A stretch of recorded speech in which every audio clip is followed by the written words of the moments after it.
happens here. You almost seem speechless. Watch Investigate TV. From the station that's on your side. News 12, first at 5, continues. Major changes to when women should get potentially life-saving mammograms, what experts are recommending straight ahead. But first, the GBI confirming a limited preliminary investigation into Burke County Sheriff Alfonso Williams. This comes after several I-team investigations uncovering alleged missing funds and training records. So what exactly is a preliminary investigation or inquiry? This means that this is the first investigation conducted to determine if there is enough evidence to proceed with a trial or legal action. We asked the GBI if this is criminal in nature or what they're looking into specifically. They say they cannot comment on anything with the case at this time. We've reached out to the sheriff's office for comment, but have not heard back yet. Coming up all new on News 12 at 6 o'clock, we're looking at the timeline of what our investigations have uncovered so far. Taking a look outside, it's Coming up in just about 10 minutes. developing this evening. We now know the bond conditions of a former Glen Hills Elementary teacher's aide facing 8 counts of molestation. If Corey Rollins posts bond, his curfew starts at 9 p.m. He cannot contact the victims or go to the incident location, and he must attend all court proceedings. Not listed in those conditions, though, no contact with minors. Rollins is accused of molesting children during his time as a teacher's aide and licking a boy's feet at Urban Air Adventure Park. Jail records show his bond at more than $38,000, but his bond order says $35,000. As of the last half hour, he was still in jail. The Aiken County coroner releasing the name of a man who was found dead in an abandoned warehouse. 60-year-old Alvin Patrick Jr. was found yesterday afternoon at a building on Williamsburg Street near Richland Avenue. He was found by a friend. The coroner says foul play is not suspected, but an autopsy will be conducted. You could fall under the new criteria for women's health screenings. Previously, doctors believed women should get regular mammograms once they turn 50 years old, but now professionals say that should really start happening at age 40. Abby Casoris explains what this means for women's health care. The doctor we talked to here at City of Hope Atlanta says the women that she's seeing are getting younger. That's because their primary care physicians won't require them to get regular breast exams. Now, you might not feel any symptoms right away, but that's when breast cancer is easiest to treat. I was 34, the perfect picture of health, and I had a 5-centimeter mass, and I had to advocate to get a mammogram that young. A gut feeling told Sonia Ray she should refuse to leave her primary care physician's office unless they recommended a mammogram. Sure enough, it showed stage 3 cancer. She's one of almost 300,000 women diagnosed with cancer in the U.S. every year. That mammogram was the key to survival. That saying that ignorance is bliss, that really doesn't work. Her doctor, Anita Johnson, is seeing patients like Ray diagnosed with breast cancer earlier in life than ever before. They often present at a later stage because most of their primary care physicians, they don't think like a really young woman is going to get breast cancer, but it does happen. She would like to see race-specific mammography criteria based not just on age, but on risk factors. The National Institute of Health found the average age of a white woman diagnosed with breast cancer is 62, but for black women, it's even lower at 58. And actually, this is a good example. Then likely we would recommend her having breast MRI just to make sure we're not missing anything. A new report from the U.S. Preventative Service Task Force found that a 40-year-old woman with an average risk for breast cancer, no matter her race, saw at least a 25% reduction in mortality when getting any sort of breast cancer screening. For black women, the reduced mortality jumped to at least 30%. Screenings save lives. We're hoping to back that age up even further, hopefully within this year. Lowering the minimum age to 40 is still under review by the task force and will go for a vote next month. Dr. Johnson says within the medical community, there are researchers performing risk assessments on women 25 and older to see if the age should be changed even further. In Noonan, I'm Abby Casoris. Thanks, Abby. Today, a presentation to Augusta commissioners emphasized that Augusta has more veterans than any other part of Georgia. It's why they're pushing for better housing facilities for veterans struggling with homelessness at the Charlie Norwood Medical Center. City leaders are moving forward with a VA medical area revitalization plan. The plan includes redeveloping 2 historic buildings into 76 new affordable housing units for veterans. Today's approval was out of committee. Full commission will vote on the plan next week. A bill now on the Senate floor could change how Bamberg County Schools District operates. This bill would make it to where there would be no elected officials on the school board. Instead, officials would be appointed by House Representative Justin Bamberg and Representative James Clyburn, who oversees South Carolina's 6th congressional district. Governor Henry McMaster has already signed a bill to consolidate the Bamberg school districts into one, beginning the 2024-25 school year. The Aiken City Council announcing it is dissolving the panel that came up with Project Pascalis, which was a controversial downtown redevelopment plan. That decision was made during last night's commission meeting. Project Pascalis was dropped after a wave of backlash from the community. Women nurturing the creativity of one another. That is one of the goals of a new exhibit starting tonight at the Sacred Heart Cultural Center. The display, the one you see here, weaves solitary studio work with artwork from group painting sessions. Executive Director Millie Huff says if you can't make it tonight, you still have plenty of time to view the pieces. Well, this is just one of the ways we traditionally open an art exhibit that will be up about 7 weeks. So this exhibit will be up through June 29th. And so they can come, and anyone who can't make the reception tonight can come anytime between now and June.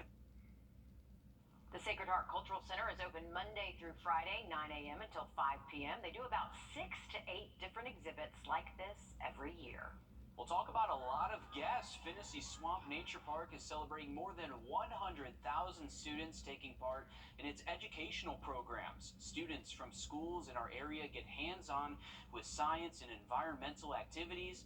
Finnissy Swamp leaders say seeing nature up close and personal is better than learning in a brick-and-mortar setting. Fact that we've been able to reach over 100,000 students is just kind of crazy when you think about it, because you're thinking about all of these different kids that are hopefully going to take something away from their time with us and be able to help spread the word that we should be protecting the environment. Finnissy Swamp Nature Park offers field trips for pre-K through high school. It also hosts summer camps, toddler, and homeschool programs. So pretty cool. Good for them. 100,000. Yeah, and you can ask Laura Warren about their program. She loves taking her kids there. If you're driving across the Carolinas, you can't help but see the beautiful Blue Ridge Mountains. Coming up live at 5, the science behind what makes them so blue. Riley? And we are tracking a few showers and thunderstorms across the region today. Those will continue into tonight. We'll have an update on the rest of the week's forecast for you just after the break. Thanks to our next front getting close to us. But no need to worry about the rain Wednesday. We're mostly sunny. Temperatures right where they should be for the middle of May. And then by the weekend, we're back above average with those highs in the 90s. Thanks, Riley. The Blue Ridge Mountains can be seen across the Carolinas, and they're definitely a sight to see. They're gorgeous, but what gives them that beautiful blue hue? Brian Bachman explains. It all comes down to a chemical called isoprene. It's a volatile organic compound, or VOC, produced by many species of plants and animals. We humans even produce about 17 milligrams of isoprene per day on average, most of it in our breath. Plants, on the other hand, produce around 600 million metric tons of isoprene per year all around the globe. It's a colorless liquid in its pure form and helps to protect trees and other plants from excessive heat. Isoprene is incorporated directly into plant cells and stabilizes them in temperatures up to roughly 104 degrees Fahrenheit. That brings us back to the Blue Ridge. When isoprene in the air interacts with ozone and other molecules, it dissolves into microscopic water droplets. Those droplets create a haze over the mountains, which grows thicker when temperatures are hotter. The haze in turn scatters blue light, leading to the blue appearance of the mountains. This effect will always be greatest on sunny days when temperatures are hot. So, there you have it. The blue in the Blue Ridge Mountains is an optical illusion, the side effect of the native trees trying to protect themselves from the heat. Illusion or not, it's certainly no less beautiful. That's interesting. So we have the blue in the summer, and then we have the fall leaves in the fall. I didn't know it was an optical illusion, though. See, this is why we come to work, Will. We learn a lot of things. Learn something new every day. Online high-interest savings accounts are attractive because you earn more than you would in a traditional savings account. Well, coming up, how they can also pose a problem for your family. First Alert Nation. Hockman and Lee, you fought for us. Now let us fight for you. What are they doing here? I don't know. AC is acting funny. It seems like everything's fine with the air conditioning. Is anybody messing with the temperature? Are you 64? Doc out. Apple recently introduced its high-yield savings accounts, and more than $1 billion have been deposited in new accounts. But online bank accounts, they can pose a problem for your family if something happens to you. Our consumer tech reporter Jamie Tucker explains. What the Tech, sponsored by Wow Internet. These high-interest savings accounts earn considerably more money than a traditional savings account. In 2 weeks, $6,000 in an Apple savings account earning 4.15% earns a little over $9. That's more than a traditional savings account earns in a year. The problem, though, is that those accounts are tied strictly to your smartphone. And if something were to happen to you, well, it can cause some problems for your family trying to access your money. Even if they have your phone password, and really how many people know someone else's passcode, getting into an online account can still be difficult. Apple savings accounts are through Goldman Sachs, and the money is FDIC insured up to $250,000, so it's safe in the bank. But here's what many people miss: that setting up beneficiaries to allow family members to access the account if something happens to you. There's information you need to keep somewhere other than your phone. On an Apple savings account, tap the 3 dots at the top of the screen and choose Account Details. On the account screen, write down the routing and account numbers and account information, and then store that somewhere safe.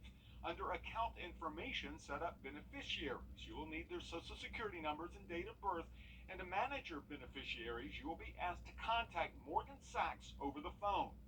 This will allow them to retrieve money you've set aside in your savings account. Now, a lot of people may miss this, so if you open an Apple savings account or another online savings account, don't skip this step. Your family will thank you. That's What the Tech. I'm Jamie Tucker. Now, according to Forbes, Apple customers opened more than 250,000 savings accounts in the first 4 days this was available. After suffering the... Thanks for watching News 12 on your side. From the station that's on your side, this is News 12 at 6 o'clock. From mold to money, problems for the Augusta Boathouse continue to grow. The question now is, how will the city foot the bill? But first, our top story tonight, the GBI now says it is investigating Burke County Sheriff Alfonso Williams. The GBI confirmed their investigation to us last night, and at this point, we don't really have a lot of details about the scope of it. But it comes after multiple I-team investigations regarding the sheriff. Well, Rio lays out what we know and puts it all in perspective for us. On October 12, 2022, 2 spending audits looked into how the sheriff spent grant funds and used an unauthorized county credit card for expenses. Then on October 19th, the county manager's office responds to those audits. The very next day, on October 20th, the I-team broke down how grant funds are supposed to be spent and who authorizes county credit cards. The I-team then was notified in February about a GBI investigation into training records in classes taught by Sheriff Williams. In March, the I-team was alerted to more than $53,000 in missing funds. Then on May 4th, the sheriff sits down with the I-team to talk about several investigations. And now the GBI has a limited preliminary inquiry into allegations and concerns with the sheriff. The I-team has been investigating the Burke County Sheriff's Office for months now. It started with 2 independent financial audits that were done by the accounting firm Lanier, Deal & Proctor from September of 2021 through July of 2022. The I-team reported on this in October of 2022. The audit looked at how the Sheriff's Office spent nearly $250,000 of grant money on turkeys and toys for the community. Those grants were from the Waynesboro Housing Authority for housing authority property and Georgia Power for safety at Plant Vogel. The audit also found the sheriff spent more than $41,000 on restaurants, travel, and stores on a county credit card that the county commissioners say they never authorized. I think it's, I'm young and black, and they don't want a black man to be in control of money and spending. I hate to equate it to that. Less than 2 weeks after we broke down the audit, on October 24th, the county was alerted about more than $53,000 in confiscated assets or seized monies that has been missing for 6 years. The county started asking questions and sat down with the I-team months later in March. I started asking questions, looking into it. I couldn't find any deposits that matched that amount, $53,871.31. A week after the county started asking questions, the more than $53,000 was deposited at Southern Bank by a deputy in uniform. Although it was the exact amount of money, the denominations don't appear to match the amounts on the asset sheet. Your red flags go up and you think, well, what's going on here? It warrants asking more questions. Fast forward to February 16th, the GBI confirms they opened an investigation into irregularities in training records with former Waynesboro Police Department officer Gary Jenkins. Alfonso was the instructor for the classes in question at the Burke County Sheriff's Office. He put this video on Facebook saying he couldn't remember the date of the class, so he put it down as the 29th. And I agreed to give him the instruction and give him credit for the instruction after the instruction was complete. I did do that. The sheriff's phone records and GPS show he was not in Waynesboro at the time the training supposedly happened. After 2 months and several requests later, the I-team sat down with Sheriff Williams to try and get some answers about his spending, training records, and the missing $53K. There is a significant GBI investigation right now going on into training records. Okay, look. That's not, I mean, that concerns everyone. Concerns all How is that a budgetary issue? It's not. Okay, then that's. But I haven't had the chance to ask you about that. You asked me to come and talk about budgetary issues, and I would appreciate you being straightforward. Now, the GBI is launching a limited preliminary inquiry into concerns and allegations regarding the sheriff. That means it's the first investigation to determine if there is enough evidence to proceed with a trial or legal action. The county manager's office says county commissioners authorized his office to turn over all evidence to the GBI and district attorney. Emails between the GBI and the county manager's office show on February 10th, the GBI and DA met to discuss moving forward with the investigation. We have reached out to the GBI to see if this is criminal in nature or what exactly they're looking into. They say they cannot share any more information. We've reached out to the Burke County Sheriff's Office for comment, but we have not heard back. Will Rio with a look back for us right there. Thanks, Will. Scan and tap this flow code on your screen for all of our investigations surrounding the Burke County Sheriff's Office and Sheriff Williams. Our I-team has been on this for months now, and you can watch those previous stories, look through all the documents related to these investigations. Well, today was the hottest day of the year, so heading our way the next few days in just about 10 minutes. There is a growing problem inside the city's boathouse, more mold, and now the Augusta Rowing Club is looking for a place to store their boats as they continue running into funding problems. Talks continue about building a new boathouse, but where will that money come from? Craig Allison joins us live in the newsroom. So what is the city working on to fix this problem? Well, there's been a communication problem that slowed this process down. Parks and Rec and the Rowing Club went back and forth during Public Services Committee today, each saying the other is slowing things down. Parks and Rec claims they've held 2 to 3 meetings with the Rowing Club since March to understand the cost and space needed to help store the Rowing Club's gear. The Rowing Club says while a concerned parent was at those meetings, the Rowing Club themselves were never represented and only today got to express their need for a 12,000 square foot space at least, potentially costing a few $100,000. And the Rowing Club weighed in and explained why they think the city should foot that bill. Our landlords screwed up, caused damage, screwed up again, didn't fix the damage in a timely fashion, and now we're the ones left paying the price.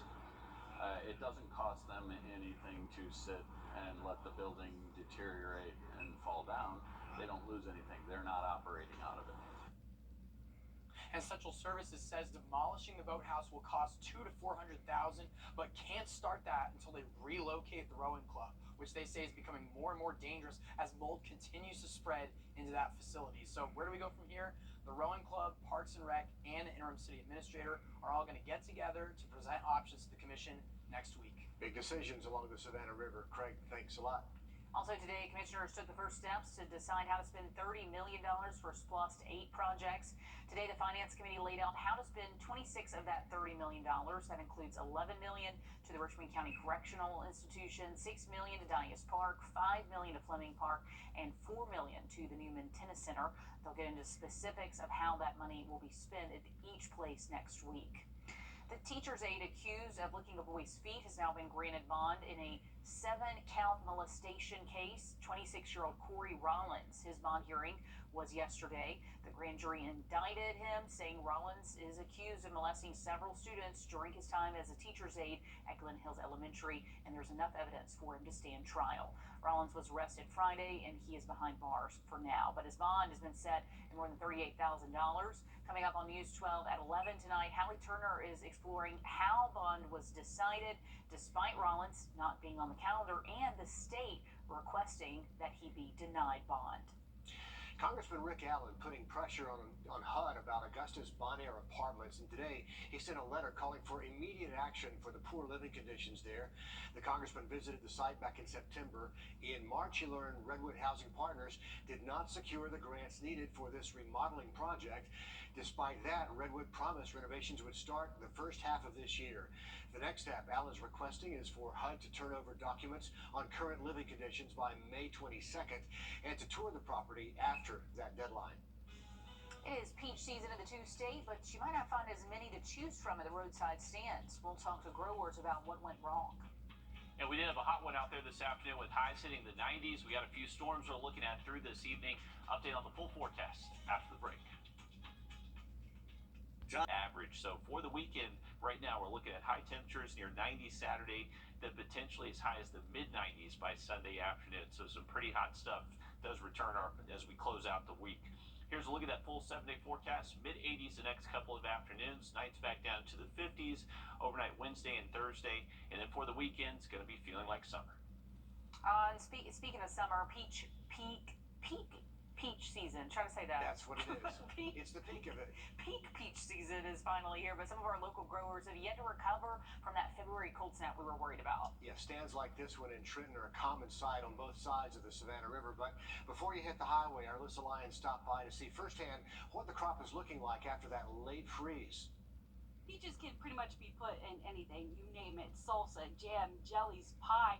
Even by itself, it's so delicious. But for one local farm, putting it out so you can even make those things is a little bit harder this year. I say these the best peaches right here. Here is Cook's Farm. We'll get you a pretty one. They're real small. If we get hit, it's pretty much bad. This year, the late freeze killed most of their crop. We have to source some peaches around Johnston and stuff this year. Normally we have our own, but this year will be different.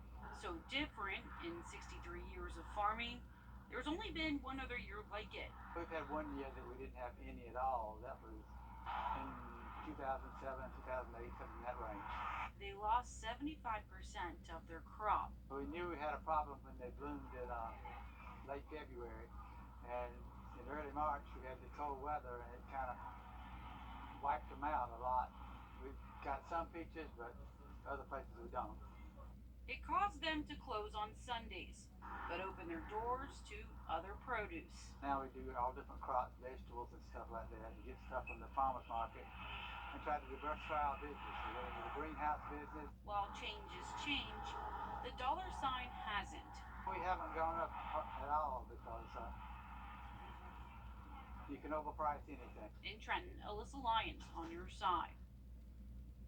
Good time to get out there and hit those roadside stands, though. One of the reasons why the farm was hit harder because they have 75 acres of land. Sounds like a lot, but in comparison, others have as many as 1,000 acres of those trees. So if a good chunk of that crop gets swept out, it's pretty devastating. That late freeze was bad news for a lot of our growers. Okay, the Strom Thurmond Baseball Rebels, district champions. Coming up next in sports, why this playoff run is about more than winning a state championship. It's brought to you by the Hawk Law Group. After scoring a combined 33 runs and only allowing 1 run in their last 3 playoff games, the Strom Thurmond baseball team has dominated their way to winning the Class 2A District 3 championship. While the Rebels are firing on all cylinders and their stats are extremely impressive, it's what's motivating this team that makes this playoff run special. The players are wearing wristbands, have custom helmet decals, and there are multiple banners around their baseball field in honor of Ryan White, a close friend, classmate, and teammate of many of these ball players who passed away in a car accident a couple of years ago. It just wouldn't be right not to honor him in certain ways, like the banners with the wristbands and stuff, because at the end of the day, he's still with us. He's one of us. We have to play with him, through him, for him, stuff like that, because his mom, Tracy, has been just supportive of us 24/7, been at every game, cheering us on, so we have to show our respects, and obviously we would because we love him so much. Ryan White was 16 years old when he passed and would have been a senior on this year's team. With full hearts and their minds thinking about more than just baseball, on Thursday the Rebels will have the chance to move on to the upper state semifinals. We wish them well. Thanks, Dan. The Aiken Municipal Development Commission, which came up with Project Piscalis, has been scrapped and dissolved. Several community members came forward with ethical concerns and a lawsuit claiming the Project Piscalis, violated multiple city ordinances and state acts. Now, all the properties handled by that municipal commission will be back under the city's control. Aiken has a big celebration this weekend. It's Train Day. The city has long-standing ties to the history of trains, and it even dates back to their founder, William Aiken. And they're restoring an old Pullman car for this celebration.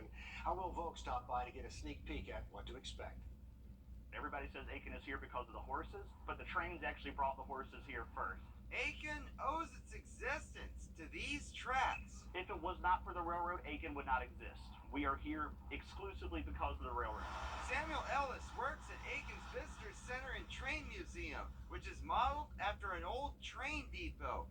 Aiken's founder, William Aiken, was president of the South Carolina Canal and Railroad Company. Aiken is actually the epicenter for a lot of the railroading that made the building of the nation possible. Ellis says that's why the center is dedicated to preserving railroad history. They have 2 real Pullman cars that are both more than a century old. When these came here, these were rust buckets. Through years of work, they restored the first one, and Ellis gave us a sneak peek. This weekend, they'll open it up to the community. Railroading is as American as apple pie. It's just part of the national consciousness. It's part of our cultural imagination. And I think it's important to show the community that they can take pride in the railroad history that happened here. These tracks are the reason Aiken is here, and on Saturday, they're going to celebrate. In Aiken, Will Volk, on your side. And if you want to go, the celebration starts Saturday at 10 o'clock in the morning at the Aiken Visitor Center and Train Museum. It's free. Usually a huge turnout. Last year, lots of kids showed up. They've got bouncy houses, they have train rides, and they'll also have live music, train displays, and so much more. So, good time and a free event. More News 12 right after this break. Yes, Evening News. And a salute tonight to the Aquinas girls soccer team. They won their state title in a perfect season. Now, every May 2nd, set aside in Augusta, commemorating that athletic accomplishment. All of the girls who took the team to victory were there. They even snapped a picture with Mayor Johnson. The Lady Irish finished their perfect season by outscoring their opponents by more than 80 goals, and they gave up 8 goals the entire season. So congratulations for all of their hard work. Yeah, great run. Riley. Absolutely. Big congrats to the Fighting Irish there of Aquinas. Big congrats. big accomplishment. And we got the chance for a few peppered showers and thunderstorms continue this evening into early tonight. Up until around 10, 11 o'clock, we'll just see this isolated coverage of rainfall across the area.